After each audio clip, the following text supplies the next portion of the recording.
C'est un paradoxe le Made in France ce matin, Nissem Bida, bonjour. Bonjour Thomas, bonjour. Puisque Julie. vous intéressez à une entreprise française qui est totalement méconnue alors qu'elle est leader mondial de la brouette. Oui, c'est la société Amerlin. C'est une entreprise familiale alsacienne installée depuis 1867 à Saverne. Saverne qui est tout près de Strasbourg, donc. 67 ou 68 Barin ou Oran 67. Barin. 67, le Barin, Oui, exactement. Alors c'est un très bel exemple d'un artisan qui est devenu industriel puis leader mondial.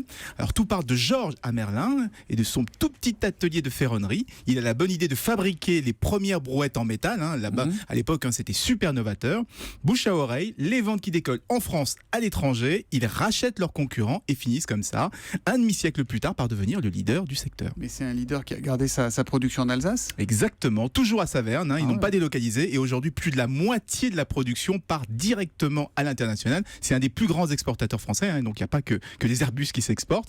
Il Il y a continue aussi d'innover. des brouettes. Exactement. Il continue d'innover, par exemple avec une brouette avec une deuxième roue rétractable pour faire moins d'efforts et avoir moins mal au dos. Ils ont aussi une brouette de jardin pliable, une brouette fauteuil, oui, un meuble pour la décoration. Ils cherchent à se diversifier. C'est vrai, vous savez qu'objectivement, on utilise de moins en moins de brouettes sur les chantiers. On en voit de moins en moins. Exactement. En France et en Occident, oui, ça c'est vrai. Mais en Moyen-Orient et en Afrique, elles se vendent encore très bien parce que là-bas, on les utilise pas seulement sur les chantiers, mais aussi comme chariot à tout faire, porter des légumes, porter des objets en tout genre.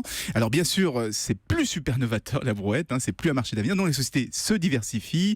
Alors pas vers la déco et les meubles, mais vers les diables, les échafaudages, les escabeaux. Tout ça en multipliant des alliances avec des acteurs français et internationaux, mais toujours en gardant son identité alsacienne et surtout sa culture d'entreprise familiale. Le roi de la brouette, c'est Amerlin, société Amerlin, leader méconnu, leader mondial. C'est du Made in Alsace ce matin grâce à Anissé. Merci Anissé, à lundi. À lundi.